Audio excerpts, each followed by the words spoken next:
ஒரு ஊரில் ஒரு பெரிய செல்வந்தர் இருந்தார். பணத்துக்கு பஞ்சம் இல்லை. அதனால் இந்த உலகத்தில் முடியாத காரியம் எதுவும் இல்லைன்னு நினச்சார். பணம் இருந்தாலே அந்த நினப்பு தானாக வந்துடும். அதனால் இவரும் அப்படி நினச்சதில் ஒன்றும் தப்பு இல்லை. அந்த ஊருக்கு குருநானக் ஒரு தடவை வந்தார். அவருக்கு இந்த செல்வந்தர் ரொம்ப பிரமாதமாக ஒரு வரவேற்பு கொடுத்தார்.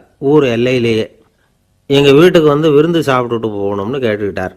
அவரும் சரின்னு ஒத்துக்கிட்டார். உடனே தன்னுடைய பங்களாவில் ஒரு பெரிய விருந்துக்கு ஏற்பாடு பண்ணார். குருநானக்கை அழைச்சிட்டு வீட்டுக்கு போனார். உட்கார வச்சார். ஐயா, நான் இந்த ஊர்லேயே ரொம்ப பெரிய வசதி உள்ளவன். என்னால் எல்லாம் முடியும். உங்களுக்காக நான் என்ன செய்யணும்னு சொல்லுங்கள். எதுவாக இருந்தாலும் பரவாயில்ல, எவ்வளவு செலவானாலும் பரவாயில்ல, என்னால் செய்ய முடியும். என்ன செய்யணும்னு சொல்லுங்கள், அது போதும், நான் செய்கிறேன் அப்படின்னு நான் ரொம்ப பணிவா. இதை கேட்டதும் குருநானக் சிந்திச்சார் கொஞ்ச நேரம். அதுக்கப்புறம் தன்னோட சட்டை பைக்குள்ளே கையை விட்டு ஒரு பழைய ஊசி ஒன்று எடுத்தார். அந்த செல்வந்தர்கிட்ட கொடுத்தார். இதை பாருங்கள், இவ்வளவு தூரம் நீங்கள் கேட்கறதுனால சொல்கிறேன். எனக்கு நீங்கள் செய்ய வேண்டிய உதவி இதுதான்னார். ஊசியை கையில் வாங்கிக்கிட்டு இதை என்ன செய்யணும்னு சொல்லுங்க அப்படின்னார் அவர். நீங்கள் செய்ய வேண்டியது என்னென்னா, இந்த ஊசியை பத்திரமா வச்சுருக்கணும். நாம் 2 பேரும் இறந்து போனதுக்கு பின்னாடி இன்னொரு உலகத்தில் நாம் சந்திக்கக்கூடிய வாய்ப்பு இருக்குது. அப்போ இந்த ஊசியை என்கிட்ட கொண்டாந்து கொடுக்கணும். இதுதான் நீங்கள் எனக்காக செய்ய வேண்டிய உதவி அப்படின்னார் குருநானக் லேசாக சிரிச்சுக்கிட்டே. இதை கேட்ட உடனே இந்த பெரியவர் முழிக்க ஆரம்பிச்சிட்டார். அது எப்படிங்க, நான் சாகிறப்ப எப்படி இந்த ஊசியை எடுத்துக்கிட்டு இன்னொரு உலகத்துக்கு வர முடியும்னார். ஊசி மாதிரி ஒரு சின்ன பொருளை கூட இந்த உலகத்தை விட்டு நாம் போகிறப்ப எடுத்துகிட்டு போக முடியாதுங்கிறப்போ உங்களோட செல்வத்தையெல்லாம் எப்படி அங்கே எடுத்துகிட்டு வர போகிறீங்க அப்படின்னு கேட்டார் குருநானக். அதுக்கப்புறம் தான் அந்த பெரியவர் யோசிக்க ஆரம்பித்தாராம். குருநானக் சொல்கிறார், இதை பாருங்கள், நாம் செய்கிற நல்லது கெட்டது தான் கடைசி வரைக்கும் நம்ம கூட இருக்கும். அடுத்தவங்க நல்லா இருக்கணுங்கிறதுக்காக பொருளை செலவு செய்யணும். அப்படி செய்யலைன்னா எந்த பிரயோஜனமும் இல்லை அப்படின்னார். அதுக்கப்புறம் தான் அந்த செல்வந்தரின் அறிவு கண் திறந்து தான். உடனே குருநானக்கை வணங்கினார். ஐயா, என்கிட்ட இருந்த ஆணவம் போயிட்டுது. இனிமேல் என்கிட்ட இருக்கிற செல்வத்தை நல்ல வழியில் செலவழிப்பேன் அப்படின்னாராம். நம்மக்கிட்ட இருக்கிற பணம் எப்பவும் நம்ம கூடவே வந்துக்கிட்டு இருக்காதுங்கிறதுக்கு இது ஒரு உதாரணம். அதுக்காக நாம் பணம் சேர்க்கறத பற்றி கவலைப்பட வேண்டியதில்லை, பேசாமல் படுத்து தூங்கிக்கிட்டு இருந்தால் போதும் அப்படின்னு இதுக்கு அர்த்தம் பண்ணிக்கக்கூடாது. முறையான வழியில் பணம் சேர்க்கணும், அதை முறையான வழியில் செலவு பண்ணணும். அதனால் ஏற்படக்கூடிய மன நிறைவு இருக்குது பாருங்கள், அது அனுபவித்தவங்களுக்கு தான் தெரியும். சொர்க்கத்துக்கு போகிறவங்க இங்கேருந்து பணத்தை எடுத்துகிட்டு போக முடியாது. ஆனால் நம்ம செல்வத்தை இங்கே மற்றவங்களுக்கு பயன்பட செய்து அதனால் ஏற்படுற புண்ணியம் இருக்குது பாருங்கள், அதை எடுத்துகிட்டு போக முடியுமா. இதுதான் ஆன்மீகவாதிகள்லாம் சொல்கிற கருத்து. ஜான் நியூட்டன் ஒருத்தர், அவர் சொன்னார், நான் எப்போவாவது சொர்க்கத்துக்கு போய் சேர்ந்தேன்னா அங்கே 3 அதிசயங்களை பார்ப்பேன்னார். என்னன்னு கேட்டாங்க. நான் யார் யார் இருக்க மாட்டாங்கன்னு நினச்சிக்கிட்டு இருந்தேனோ அவங்களில் சில பேர் அங்கே இருப்பாங்க, அது ஒரு பெரிய அதிசயம்னார். சரி, அடுத்தது என்ன? 2வது அதிசயம் என்னன்னா, அங்கே இருப்பாங்கன்னு நான் எதிர்பார்த்த சில பேர் அங்கே இருக்க மாட்டாங்க அப்படின்னார். சரி, 3வது பெரிய ஆச்சரியம் என்ன அப்படின்னா, நான் அங்கே இருக்க பாருங்க, அதுதான் அந்த 3வது அதிசயம் அப்படின்னாராம். தானத்தில் சிறந்தது எது அப்படின்னு ஒரு கேள்வியை கேட்டு, தானத்தில் சிறந்தது நிதானம் அப்படின்னு அதுக்கு ஒரு பதிலும் சொல்கிறவங்க உண்டு. நிதானம் ரொம்ப அவசியம். அதுவும் இன்றைய உலகத்துக்கு ரொம்ப அவசியம். இன்றைக்கி உலகம் ரொம்ப பரபரப்பாக போய்கிட்டு இருக்குது. பொறுமையாக இருக்கணும்னு நினைக்கிறவங்களால கூட அப்படி இருக்க முடியறதில்ல. பொறுமையை சோதிக்கிறது மாதிரி பல சம்பவங்கள், அதையெல்லாம் சந்திச்சே தீர வேண்டியிருக்குது. எங்கே போனாலும் க்யூவில் நிற்க வேண்டியிருக்குது, எங்கே போனாலும் காத்துக்கிட்டு இருக்க வேண்டியிருக்கு. ஆஃபீஸ்லேயோ வீட்லேயோ கூட நீங்கள் நிதானமாக பொறுமையாக நடந்துக்க தெரியலன்னா உங்களுக்கு சிடுமூஞ்சி, முசுடு இப்படிலாம் பேர் வச்சுருவாங்க. அது உங்களுக்கு தேவையா? சரி, வாழ்க்கையில் பொறுமைசாலின்னு பேர் வாங்கிறதுக்கு என்ன வழி? முதல் பாயிண்ட், நீங்கள் நினைக்கிறது, எதிர்பார்க்கறது, செய்கிறது எல்லாமே 100% கரெக்டாக நடக்கணும்னு ஆசைப்படக்கூடாது. எதுவாக இருந்தாலும் அதில் ஓரளவுக்கு தவறு நடக்கலாம் அப்படிங்கிறத எதிர்பார்த்தே இருக்கணும். ஓரளவுக்கு அதை அனுமதிக்கணும். ஒரு நண்பரை 6 மணிக்கு ஒரு இடத்துக்கு வர சொல்லியிருக்கிறீங்க. 6 மணிக்கு அவர் வரலை. உடனே பொறுமை இழந்து நடந்துக்கக்கூடாது. ஒரு 10 நிமிஷம் டிலே ஆகலாம். ஒரு வர்ற வழியில் பஸ்ஸு கூட ஏதாவது டிராஃபிக்கில் மாட்டியிருக்கலாம்.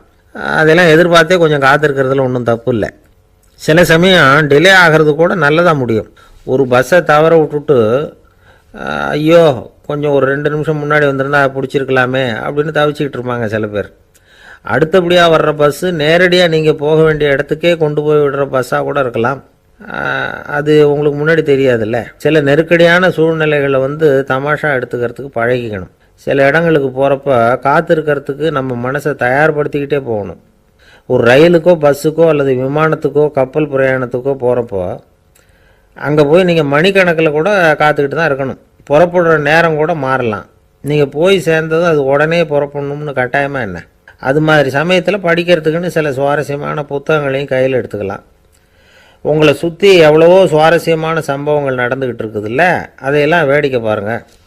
எதுக்காக காத்துக்கிட்டு இருக்கிறோமோ அந்த காரியத்தில் உண்மையாகவே நமக்கு ஒரு அக்கறை இருந்தால் நமக்கு போர் அடிக்காது. சில கோயில்களில் பார்த்துருப்பீங்க, தரிசனத்துக்காக பக்தர்கள் நாள் கணக்கில் காத்துக்கிட்டு இருப்பாங்க. அவங்களெலாம் அழுத்துக்கிறது இல்லை. ஆண்டவனை தரிசிக்கணுங்கிற உண்மையான அக்கறை இருக்கிறதுனால அவங்களுக்கு போர் அடிக்கிறது இல்லை. ஆனால் சில சினிமா தியேட்டரில் கூட பார்க்கலாமே, சினிமா கியூ கூட அப்படி தான். சாயந்தரம் 6 மணி ஆட்டத்துக்கு காலம்பரம் 6 மணிக்கே போய் கூட காத்துக்கிட்டு இருப்பாங்க. அவங்களுக்கெல்லாம் போர் அடிக்காது, படம் பார்க்குற ஆர்வம். இன்னொரு முக்கியமான விஷயத்தை நாம் பழக்கப்படுத்திக்கணும். லிவ் ஃபார் தி மூமெண்ட் அப்படிங்கிறாங்க நிபுணர்கள். ரொம்ப பேர் எப்படின்னா அடுத்தபடியாக நடக்க போகிற விஷயத்திலேயே கவனமாக இருப்பாங்க. அந்த நினைப்புலேயே இந்த நிமிஷத்தை பொறுமை இல்லாமல் கழிப்பாங்க.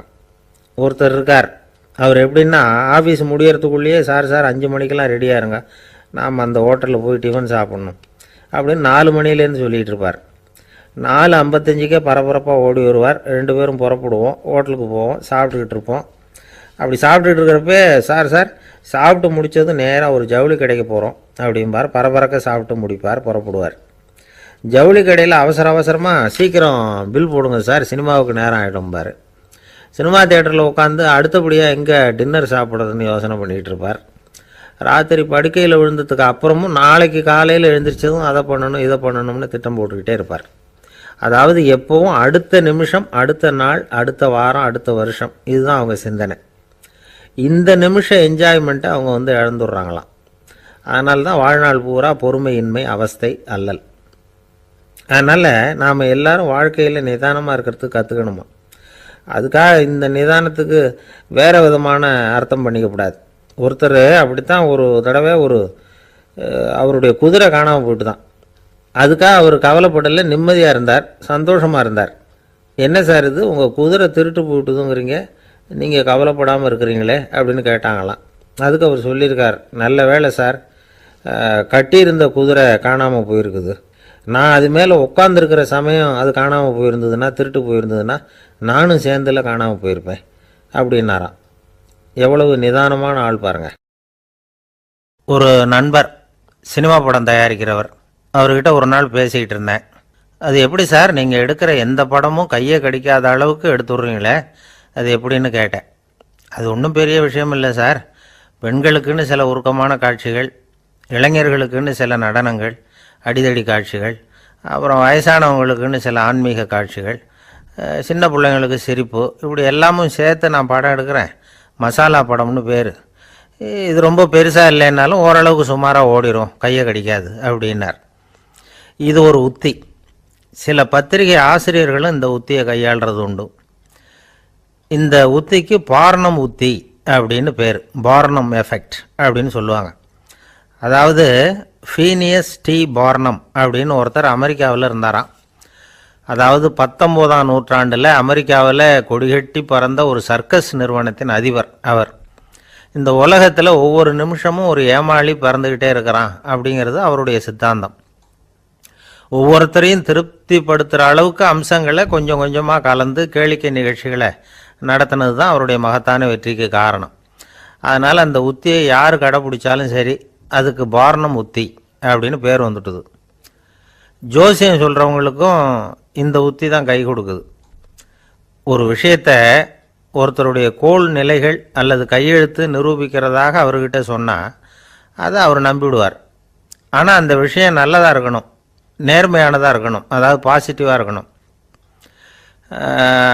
8ஆம் இடத்துல குரு, 9ஆம் இடத்துல சனி, நீங்கள் ஒரு பெரிய மேதை தான் அப்படின்னு சொல்லுவாங்க. கேட்குறவங்களுக்கு அதை மறுக்கிறதுக்கு மனசு வராது. அப்படி சொல்லும் பொழுது கூடவே என்ன கொஞ்சம் முன்கோபம் அதிகமாக இருக்கும், இருந்தாலும் அது உடனே மறைஞ்சிரும் அப்படின்னு சில அற்ப விஷயங்களையும் சொன்னாலும் அதையும் சரிதான்னு சொல்லி ஒத்துக்குவாங்க.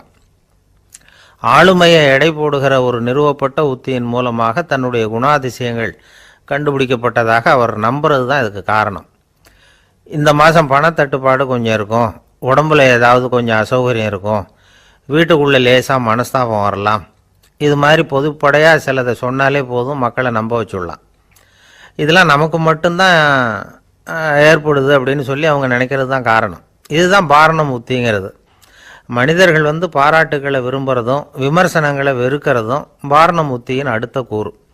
அதனால் ஒருத்தருக்கு ஜோசியம் சொன்னாலும் சரி, அவருடைய ஆளுமையை மதிப்பிடுறதாக இருந்தாலும் சரி, அவரை புகழற மாதிரி இருந்தாலும் சரி, அப்படி இருந்தால் தான் அது சரியாக இருக்கும். சாதகமான விஷயங்களை அதிகமாகவும் பாதகமான விஷயங்களை நாசூக்காகவும் சொன்னால் மக்கள் அதை நம்பிவிடுவாங்க. ஒருத்தரை கருமின்னு சொன்னால் ஏற்றுக்க மாட்டார். அதையே கொஞ்சம் மாற்றி நீங்கள் கொஞ்சம் சிக்கனமான ஆசாமி அப்படின்னு சொன்னால் நீங்கள் சொல்கிறது சரிதான் சார் அப்படிம்பார். நீங்கள் பெரிய செலவாளி தான், இருந்தாலும் நல்ல விஷயங்களுக்கு தான் செலவழிப்பீங்க அப்படின்னு சொல்லணும். இப்படி இந்த பாரணம் உத்தியை கடைபிடிச்சி இன்றைக்கி வெற்றிகரமாக காலம் தள்ளுறவங்க நிறைய பேர் இருக்கிறாங்க. இந்த உலகத்தில் ஒவ்வொரு நிமிஷமும் ஒரு ஏமாளி பறந்துக்கிட்டே இருக்கிறான் அப்படிங்கிறது தான் ஃபீனியஸ் பார்னம் அவர்களுடைய நம்பிக்கை. அதை விட அடுத்தவங்களை ஏமாளியாக நினைக்கிற மனுஷர்கள் தான் இன்றைக்கி உலகத்தில் ரொம்ப அதிகம். ஒருத்தர் தன்னுடைய மேலதிகாரிகிட்ட போய், ஐயா ஒரு நாள் லீவு வேணும், என் தங்கச்சிக்கு கல்யாணம் அப்படின்னார். அவர் பார்த்தார், ஒரு 10 நிமிஷம் வெளியில் இருங்கன்னார். 10 நிமிஷம் கழித்து கூப்பிட்டார், இதை பாருங்கள், நீங்கள் சொல்கிறது பொய், இப்போ உங்கள் தங்கச்சிக்கு ஃபோன் பண்ணேன், அவங்க தனக்கு 2 வருஷத்துக்கு முன்னாடியே கல்யாணம் ஆகிட்டதாக சொல்கிறாங்க அப்படின்னார். உடனே இவர் சொன்னார், சார் இப்போ நீங்கள் சொல்கிறதும் பொய்யாக தான் இருக்கணும், ஏன்னா நிஜமாக எனக்கு ஒரு தங்கச்சியே கிடையாது அப்படின்னார். எனக்கு ஒரு உதவி செய்யணும் அப்படின்னு நம்மளை பார்த்து ஒருத்தர் கேட்குறாருன்னு வச்சுங்களேன், உடனே நாம் அவரை பார்த்து என்ன உதவின்னு கேட்போம். இதுதான் சராசரி மனிதர்களின் இயல்பு. ஆனால் ஒருத்தர் எனக்கு ஒரு உதவி செய்யணும் அப்படின்னு கேட்ட உடனே என்ன உதவின்னு கூட கேட்காம சரி செய்கிறேன் அப்படின்னு ஒத்துக்கிறது இருக்கு பாருங்கள், அது கொஞ்சம் அபூர்வம். அந்த காலத்தில் ஒருத்தர் இருந்தார்.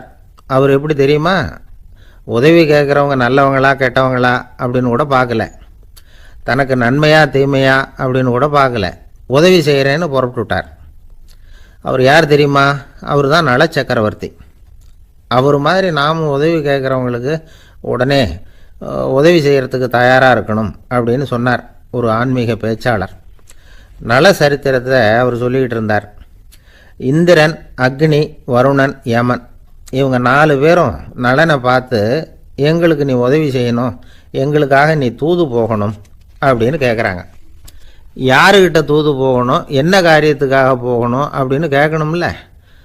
நலன் அப்படி கேட்கவே இல்லை, உடனே சரின்னு ஒத்துக்கிறான். அதுக்கப்புறம் அவங்க விவரம் சொல்கிறாங்க, என்ன உதவி, யாருக்கிட்ட தூது போகணும் அப்படிங்கிற விவரத்தை சொல்கிறாங்க. நலனுக்கும் அப்புறம்தான் புரியுது, எந்த தமயந்தியை இவன் காதலிச்சானோ, எந்த தமயந்தின் சுயம்பரத்துக்காக இவன் போய்கிட்டு இருக்கிறானோ அந்த தமயந்தியை பார்த்து தங்களுக்காக அவகிட்ட வாதாடணும், பேசணும், தங்களில் ஒருத்தரை கல்யாணம் பண்ணிக்கும்படியாக கேட்கணும் அப்படின்னு அவங்க 4 பேரும் நலன்கிட்ட கேட்குறாங்க. இதை கேட்டதும் நலன் கொஞ்சம் கூட முகம் சுளிக்கலை, பதட்டப்படலை, நேராக தமயந்தி கிட்ட போகிறான். இந்திரன், அக்னி, வருணன், யமன் இவங்களோட சிறப்புகளை எடுத்து சொல்கிறான். இவங்களில் ஒருத்தரை கல்யாணம் பண்ணிக்கலாம் அப்படின்னு சொல்லி கேட்டுக்கிறான். ஆனால் இதுக்கு தமயந்தி சம்மதிக்கலை. சுயம்வரம் நடக்குது, அவள் நலனை தேர்ந்தெடுக்கிறாள். அந்த 4 பேரும் நலனுக்கு நிறைய வரங்கள்லாம் கொடுக்குறாங்க. அதுக்கப்புறம் இப்படி போகுது கதை. இதில் நாம் கவனிக்க வேண்டியது என்னென்னா, உதவின்னு கேட்ட உடனே என்ன உதவின்னு கேட்காம சரி செய்கிறேன்னு சொன்னான் பாருங்கள், அதை கொஞ்சம் சிந்திக்கணும். செய்கிறேன்னு ஒத்துக்கிட்டதுக்கு அப்புறம் அது என்ன உதவின்னு தெரிஞ்சும் முகம் சுளிக்காமல் அதை செஞ்சான் பாருங்க, அதையும் கொஞ்சம் சிந்திக்கணும்.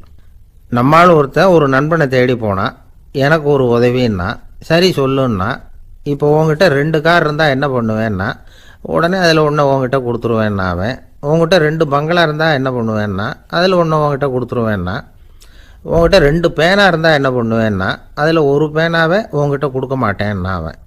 ஏன்டா அப்படி சொல்கிறேன்னா, ஏன்னா இப்போ நிஜமாகவே என்கிட்ட 2 பேனா இருக்குது, அதனால் அப்படி சொல்கிறேன் அப்படின்னு நானான் அவன். காலை நேரம் கடற்கரை ஓரம் காலை வீசிக்கிட்டு கையை வீசிக்கிட்டு ஏதோ சண்டைக்கு போகிற சிப்பாய் மாதிரி எல்லாரும் நடந்து போயிட்டுருக்குறாங்க. நடைப்பயிற்சி. அதில் நமக்கு தெரிஞ்ச ஒருத்தர் எதிரில் வந்தார் ரொம்ப வேகமாக. என்ன சார் வாக்கிங்க அப்படின்னு கேட்டோம். அவரால் ஆமாம்னு பதில் சொல்ல முடியல, அவ்வளவு கஷ்டம். மூச்சு விடுறதுக்கே வாயை திறந்து மூடிட்டு இருக்கிறார். எங்கே பேசுறது? கொஞ்சம் நின்று நிதானித்து மூச்சு விட்டுட்டு அதுக்கப்புறம் சொன்னார் ஆமாம் அப்படின்னு. என்ன சார் இவ்வளவு வேகம்னோ? உங்கள் பேச்சை கேட்டுவிட்டு தான் சார் நடக்க ஆரம்பித்தோம். நீங்கள் தான் அடிக்கடி சொல்லிகிட்டு இருந்தீங்க நடக்கிறது நல்லதுன்னு. அன்னையிலேருந்து ஆரம்பிச்சுட்டேன். ஆனால் ரொம்ப கஷ்டமாக இருக்குது சார்.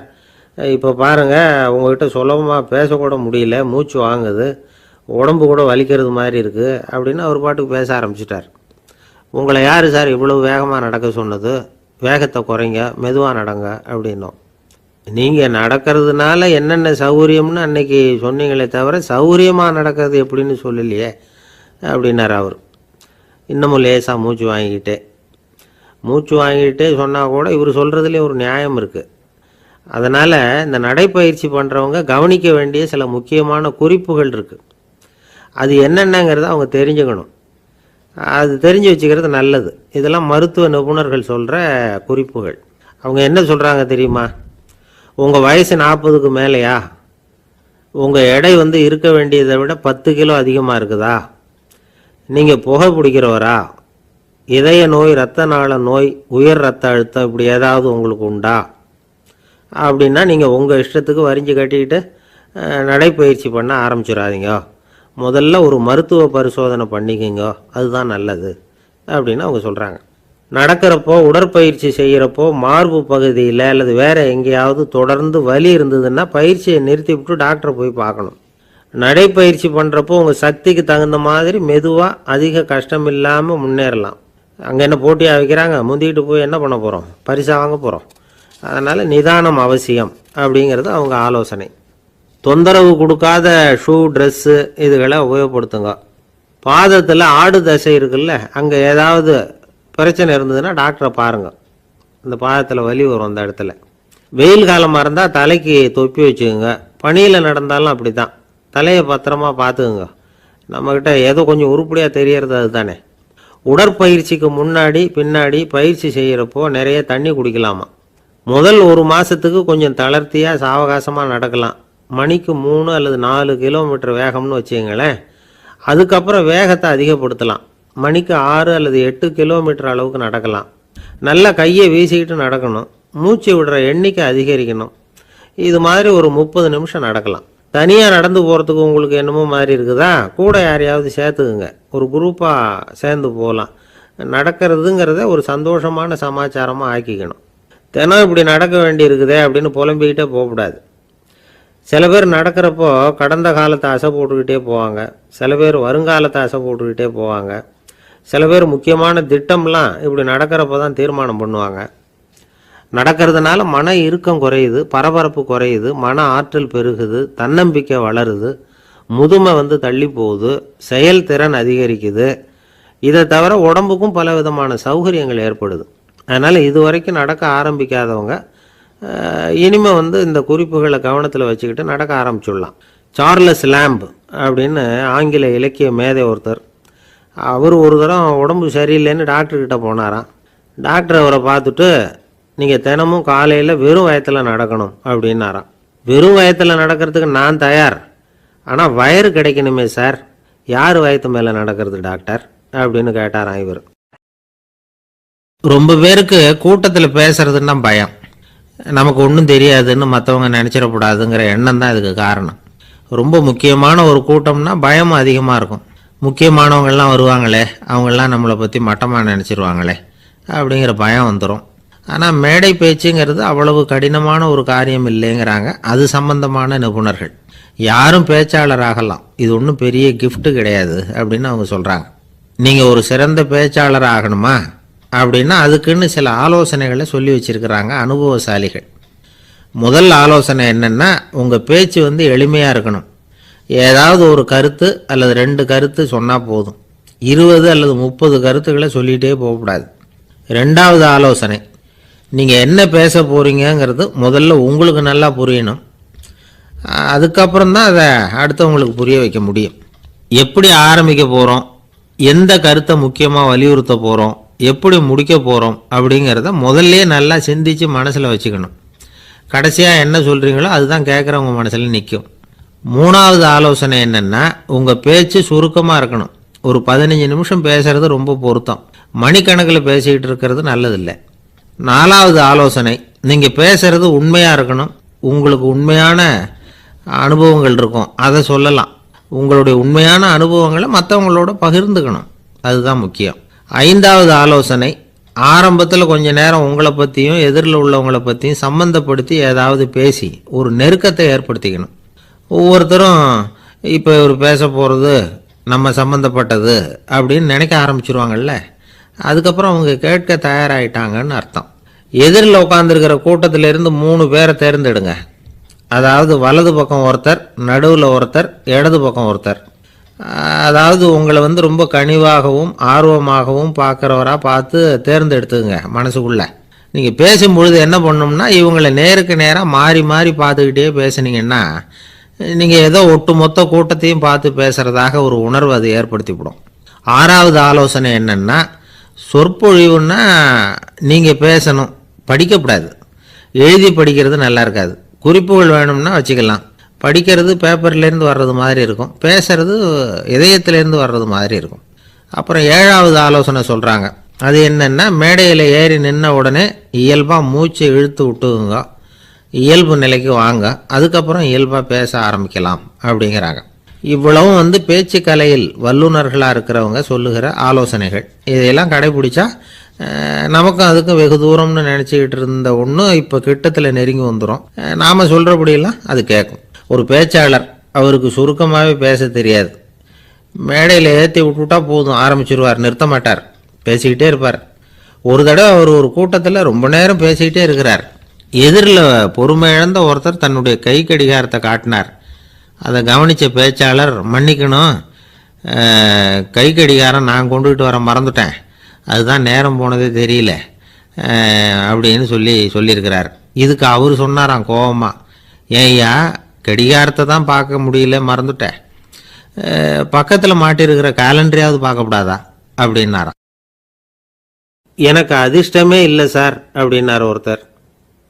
ஏன் அப்படி சொல்கிறீங்கன்னு கேட்டோம். வியாபாரம் பண்ணலாம்னு ஒரு கடை வச்சேன், வேண்டியப்பட்டவங்க கூட என் கடையில் எதுவும் வாங்க மாட்டேங்கிறான், எல்லாரும் அடுத்த கடைக்கு தான் போகிறான் அப்படின்னு சொல்லி ரொம்ப அழுத்துக்கிட்டார். இதுக்கு போய் அதிர்ஷ்டம் இல்லைன்னு சொல்லாதீங்க, வாடிக்கையாளர்களை கவர்றது எப்படிங்கிறது உங்களுக்கு தெரியல, அதுதான் குறை அப்படின்னும். சார் உங்களுக்கு தெரிஞ்சால் அந்த ரகசியத்தை எனக்கும் கொஞ்சம் சொல்லி கொடுங்களேன் அப்படின்னார். சரி உங்கள் காதை இப்படி கொடுங்க அப்படின்னு சொல்லி அது சம்பந்தமாக பெரிய வல்லுநர்கள் சொல்லியிருக்கிற கருத்துக்களை அவர்கிட்ட சொல்ல ஆரம்பித்தோம். அதாவது இந்த வாடிக்கையாளர்களை கவர்றதுக்கு வல்லுநர்கள் பல ஆலோசனைகளை ஏற்கனவே சொல்லி வச்சுருக்கிறாங்க. அது சம்மந்தமாக அனுபவப்பட்டவங்க, அதை தெரிஞ்சு வச்சுக்கணும். அதாவது கடை வச்சுருக்கிறவங்க எல்லாரும் இதை கொஞ்சம் காதில் வாங்கி வச்சுக்கணும். எதை இப்போ சொல்ல போகிறத, எப்பவும் பணத்தை சம்பாதிக்கிறதுலையே குறியாக இருக்கக்கூடாதான். அதை விட முக்கியமாக நீங்கள் சம்பாதிக்க வேண்டியது வாடிக்கையாளர்களுடைய மன நிறைவு. வர்றவங்க திருப்தியோடு போகணும், அது முக்கியம், அதில் கவனமாக இருக்கணும். கடைக்கு வர்ற ஒருத்தர் ஏதாவது ஒரு குறை சொல்கிறாருன்னு வச்சுங்க, அதை அலட்சியப்படுத்தக்கூடாது, ரொம்ப அக்கறையோடு அதை காது கொடுத்து கேட்கணும். அப்படியா சார், அதை நான் அவசியம் கவனிக்கிறேன் அப்படின்னு சொல்லணும். ஒருத்தர் வரார், சார் நேற்றுக்கு உங்கள் கடையில் இதை நான் வாங்கிட்டு போனேன், வீட்டில் இது வேணான்னு சொல்லிவிட்டாங்க, அது திருப்பி கொடுக்கறதுக்காக தான் வந்திருக்கிறேன் அப்படின்னு சொல்லி திருப்பி கொடுக்குறார். உடனே நீங்கள் முகம் சுளிக்கக்கூடாது, எரிச்சல் படக்கூடாது. வழக்கம் போல் நிதானமாக முகம் மலர்ச்சியோடு அதை திருப்பி வாங்கிக்கணும். இவ்வளவு ரூபாய்க்கு சாமான் வாங்கினா இந்த ஸ்பூன் அன்பளிப்பு, இப்படி ஏதாவது கொடுக்கலாம். பண்டிகை காலங்கள்லேயும் பொருள்கள் வாங்குறவங்களுக்கு இப்படி ஏதாவது பொருத்தமாக ஒரு அன்பளிப்பு கொடுக்கலாம். நீங்கள் கொடுக்கறது ஒரு சர்வசாதாரணமான பொருளாக இருந்தால் கூட அது வாங்குற ஒரு மனசில் ஒரு மகிழ்ச்சியை ஏற்படுத்தும். எதுவும் உங்களால் கொடுக்க முடியலன்னா உங்கள் முகம் நிறைஞ்ச சிரிப்பையாவது கொடுங்க, அது போதும். உங்கள் கடையில் இல்லாத ஒரு பொருளை வாடிக்கையாளர் கேட்குறார், உடனே இல்லைன்னு முகத்தில் அடித்தது மாதிரி சொல்லிடக்கூடாது. கொஞ்சம் உட்காருங்க சார் அப்படின்னு சொல்லி உங்கள் பணியாளர் யாரையாவது அனுப்பி வெளியிலேருந்து வாங்கிட்டு வர சொல்லி அவர்கிட்ட கொடுக்கலாம். சில பேர் உங்கள் கடைக்கு வரும்பொழுது அவங்க வீட்டு குழந்தைகளையும் கூப்பிட்டுக்கிட்டு வர்றாங்கன்னு வைங்க. நீங்கள் என்ன செய்யணும்னா அந்த குழந்தைகளை முதல்ல கவனிக்கணும். அது கன்னத்தை கிள்ளணும், அதுக்கிட்ட விளையாடணும், அதுக்கு ஏதாவது மிட்டாய் பிஸ்கட் எதையாவது கொடுத்து அது கவனத்தை கவரணும். அதுக்கப்புறம் பெரியவங்களை கவனிக்கலாம். உங்கள் கடையில் வேலை செய்கிற பணியாளர்கள் சுத்தமாக இருக்கணும், சிரித்த முகம், சுறுசுறுப்பு, இது ரெண்டும் அவங்களுக்கு தேவை. அழுது ஒடிஞ்சிக்கிட்டு இருக்கக்கூடாது. அப்புறம் இன்னொரு விஷயம், அதிகமாக பொருள் வாங்குகிற ஒருத்தர்கிட்ட அதிக மரியாதையாகவும் குறைச்சலாக பொருள் வாங்குறவர்கிட்ட வேறு விதமாகவும் நடந்துக்கக்கூடாது. எல்லாருக்கிட்டையும் சமமாக நடந்துக்கணும். 5 ரூபாய்க்கு வாங்கினாலும் சரி, 500 ரூபாய்க்கு வாங்கினாலும் சரி, அவங்கக்கிட்ட நீங்கள் காட்டுற மரியாதையில் வித்தியாசம் இருக்கக்கூடாது. எல்லாத்துக்கும் மேலே அவங்க கடையில் ஒரு பொருள் வாங்கினா அது உண்மையானதாக இருக்கும், தரமுள்ளதாக இருக்கும் அப்படிங்கிற நினைப்பு ஜனங்களுக்கு வரணும். அதனால் தரமான பொருளையே நீங்கள் உங்கள் கடையில் வச்சுருக்கணும். இது வரைக்கும் நான் சொன்னதையெல்லாம் கவனத்தில் வச்சுக்கிட்டு நீங்கள் கடையை ஆரம்பிச்சிங்கன்னா வியாபாரம் பிச்சுக்கிட்டு போகும். அப்படி போகலன்னா அதுக்கப்புறம் கேளுங்க. ஏன்னா இந்த யோசனைகள்லாம் அனுபவப்பட்டவங்க சொல்லியிருக்கிற யோசனைகள். இந்த யோசனைகளில் நீங்கள் எச்சரிக்கையாக இருக்க வேண்டிய ஒரு விஷயம் உண்டு. அது என்னங்கிறதையும் தெரிஞ்சு வச்சுக்கிறது நல்லது. என்னுடைய நண்பர் ஒருத்தர் வந்தார். சார், உங்கள் யோசனையை கேட்டதுனால நான் ஒரு அறை வாங்கினது தான் மிச்சம்னார். என்ன ஆச்சுன்னு கேட்டேன். எங்கள் கடைக்கு ஒரு பெரிய அம்மா குழந்தைய தூக்கிட்டு வந்தாங்க சார். உங்கள் யோசனைப்படி அந்த குழந்தையோட கன்னத்தை கிள்ளணும்னு முயற்சி பண்ணினேன். திடீர்னு அந்த நேரம் பார்த்து அந்த குழந்தை தலையை குனிஞ்சிக்கிட்டுது. என் கை குழந்தையோட கன்னத்துக்கு பதிலாக அதை தூக்கிட்டு வந்தவங்க கன்னத்தை கிள்ளிவிட்டுது. அதுதான் அப்படி ஆயிட்டுது அப்படின்னார் கன்னத்தை தடவிக்கிட்டே. ஒரு நாள் ஒரு 10-15 பள்ளிக்கூடத்து பிள்ளைங்க தேடிட்டு வந்தாங்க. உங்களை பார்த்துட்டு தான் போகணும், அதுக்காக தான் வந்திருக்கோம்னாங்க. என்ன விஷயம்னு கேட்டோம். நாங்கள்லாம் கூடி ஒரு முடிவு பண்ணியிருக்கிறோம், அதை உங்ககிட்ட சொல்லணும் அப்படின்னாங்க. அதுவும் ஒரு வாண்டு பையன் அதை சொன்னான். என்ன முடிவு அது அப்படின்னு கேட்டோம் ரொம்ப ஆர்வமாக. அதை இப்போ சொல்ல மாட்டோம், எங்களுக்கு பிடிக்கிற மாதிரி ஏதாவது ஒரு தகவல் சொன்னால் அதுக்கப்புறம் நாங்கள் அதை சொல்கிறோம் அப்படின்னா அந்த வாண்டு பையன். சரி, சின்ன பையன்கிட்ட இன்றைக்கி வசமாக மாட்டிக்கிட்டோம் அப்படின்னு நினச்சிக்கிட்டு அவங்களுக்கு தகுந்த மாதிரி ஒரு கதை சொல்ல ஆரம்பித்தோம். அது என்ன கதைன்னா, ஒரு பெரிய காடு, அதில் பலவிதமான மிருகங்கள். அந்த காட்டுக்கு ஒரு சிங்கம் தான் ராஜா. எப்பவும் காட்டுக்கு அது தானே ராஜா. ஒரு பெரிய யானைக்கு இது பொறுக்கலை. என்ன இது, எப்போ பார்த்தாலும் இங்கே சிங்கத்துக்கே ராஜா பதவி கிடைக்குது, நான்லாம் எவ்வளவு பலசாலியாக இருக்கிறேன், அப்படி இருந்தும் எனக்கு அந்த பதவி கிடைக்கலையே அப்படின்னு தனக்குள்ளே பொறுமிக்கிட்டே இருந்தது. ராஜா பதவியை நினச்சி ரொம்ப ஏக்கம், அதுக்கு பதவி மோகம். இந்த சமயம் பார்த்து ஒரு குள்ள நரி கூட்டம் அதை தேடிட்டு வந்தது. ஐயா பெரியவங்களே, நீங்கள் இந்த காட்டுக்கு ராஜாவாக இருக்க ஆசைப்படுறீங்க, அதில் ஒன்றும் தப்பு இல்லை. ஆனால் அதுக்கு முன்னாடி நீங்கள் எங்கள் கூட்டத்துக்கு கொஞ்ச நாள் தலைவராக இருங்க, அதாவது ராஜாவாக இருங்களேன், உங்களுக்கும் ஒரு ட்ரைனிங் கிடைச்சது மாதிரி இருக்கும் அப்படின்னு சொல்லியிருக்குது இந்த கூட்டம், குள்ள நரி கூட்டம். இதை கேட்ட உடனே யானைக்கு ரொம்ப சந்தோஷம் தாங்கலை. அதுதான் எப்போன்னு பதவிக்காக காத்துக்கிட்டு இருக்குதே. இருந்தாலும் கொஞ்சம் பிகுவோட, சரி நீங்கள்லாம் இவ்வளோ தூரம் என்னை தேடிட்டு வந்து கேட்கறதுனால மறுக்க முடியல அப்படின்னு ரொம்ப ஏதோ அவளுக்கு சிரமப்பட்டு ஒத்துக்கிறது மாதிரி ஒத்துக்கிட்டது. ஏதோ உங்கள் ஆசைக்கு கட்டுப்படுறேன், கொஞ்ச நாள் உங்கள் கூட்டத்துக்கு ராஜாவாக இருக்கிறதுக்கு சம்மதிக்கிறேன் அப்படின்னுது. உடனே அந்த யானை ராஜ நடை போட ஆரம்பிச்சிட்டுது. யானை சாதாரணமாக நடந்தாவே எப்படி இருக்குங்கிறது நமக்கு தெரியும். அதுவே ராஜ நடை நடந்தால் எப்படி இருக்கும் கற்பனை பண்ணி பாருங்கள். யானை முன்னாடி கம்பீரமாக போய்கிட்டு இருக்குது, தலைவர் இல்லையா, அதனால் குள்ள நரிகள்லாம் ரொம்ப அடக்கமாக அது பின்னாடி அணிவகுத்து போயிட்டு இருக்குது. ராஜா வாழ்க, மன்னர் வாழ்க அப்படின்னு கோஷம் வேற. யானைக்கு தலைகால் புரியல, அவ்வளவு சந்தோஷம்.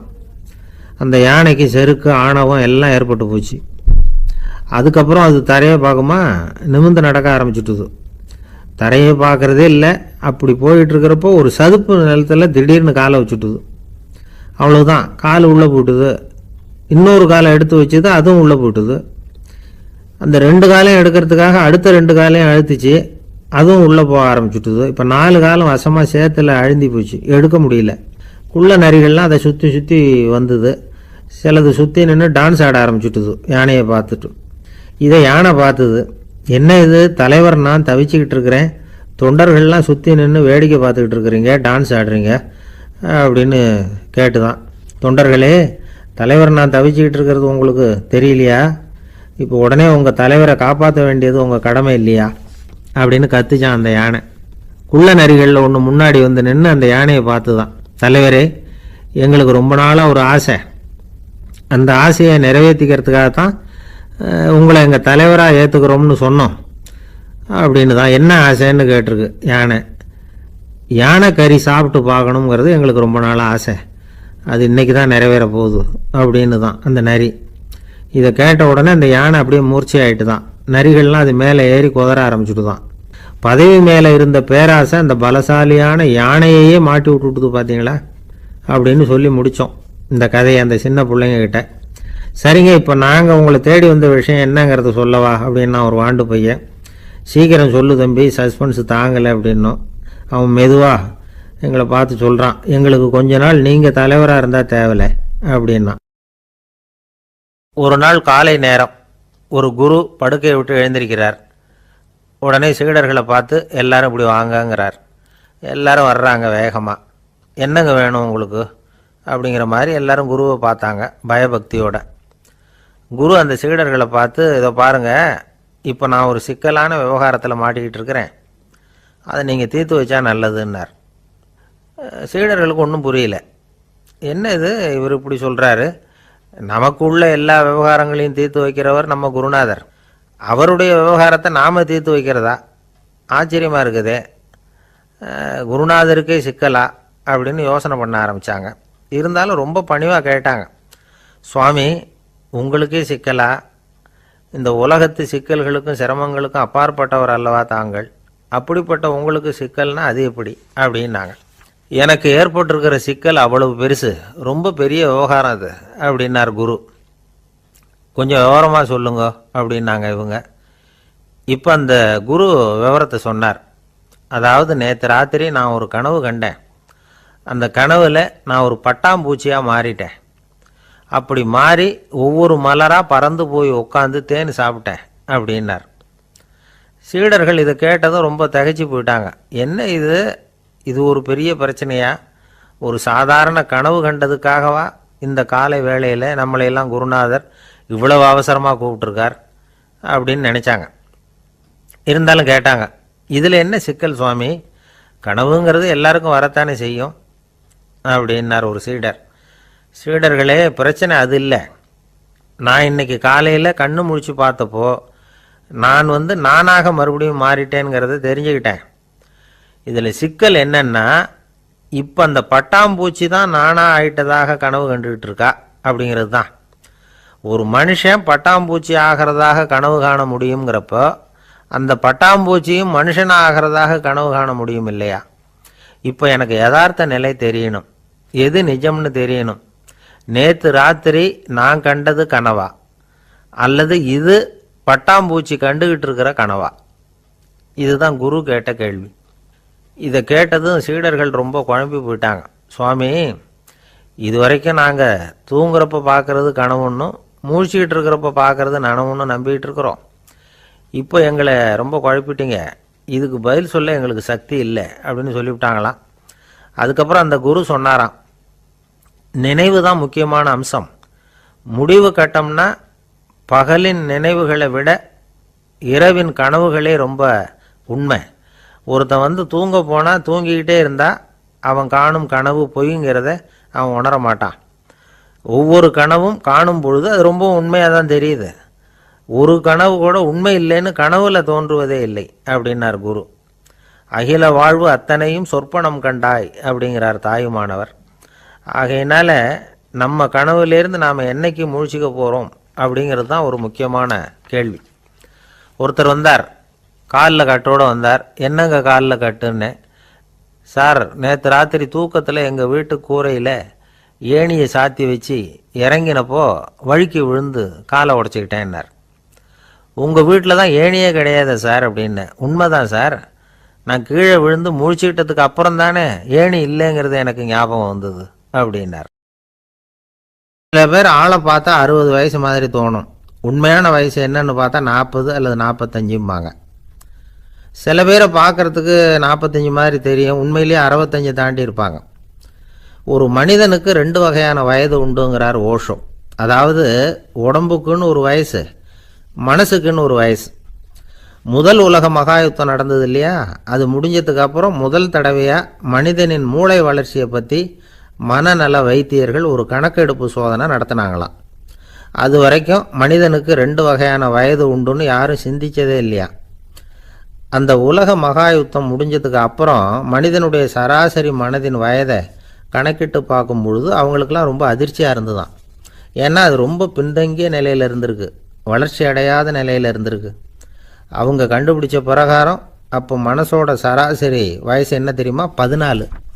அப்படின்னா பார்த்துங்க, உடல் ரீதியாக ஒருத்தரோட வயசு 70 கூட இருக்கலாம், ஆனால் மனசோட வயசு 14 தான். இதுக்கு நேர்மாறாக அமைஞ்சு போச்சுன்னு வச்சுங்க. அதாவது ஒருத்தருக்கு உண்மையிலேயே 14 வயசு, அதாவது உடலோட வயசு 14, அவரோட மனசின் வயசு 70ன்னு வச்சுக்கோங்க. இப்படி அமைஞ்சுட்டுதுன்னா அவர் சீக்கிரம் ஞானத்தன்மை அடைஞ்சிருவார் அப்படின்னு அர்த்தம். இப்போ நமக்கெல்லாம் உடம்போட வயசு மனசோட வயசு ரெண்டும் ஒன்றா இருந்துட்டால் அதுவே போதும், அதுவே பெரிய விஷயம். இப்போ எமர்சன் கிட்ட போய் ஒருத்தர் கேட்டாராம், உங்கள் வயசு என்ன அப்படின்னு. அவர் உடனே பதில் சொல்லியிருக்கார், 360 வருஷம் அப்படின்னாராம். கேட்டவர் குழம்பி போயிட்டார். அவர் என்ன சொல்கிறாரு, 360 வயசா? என்ன நம்ம காதில் தான் சரியாக விழலையா? எமர்சன் எப்பவும் உண்மையை பேசுகிற ஒரு சிறந்த அறிவாளி, அவர் இப்படிலாம் பொய் சொல்ல மாட்டாரே அப்படின்னு ஒரு யோசனை பண்ணிக்கிட்டே இவர் மறுபடியும் அவர்கிட்ட போனாராம். ஐயா, நீங்கள் சொன்னது சரியாக என் காதில் விழலை, அதனால் மறுபடியும் கேட்குறேன், உங்கள் வயசு என்ன அப்படின்னாராம்.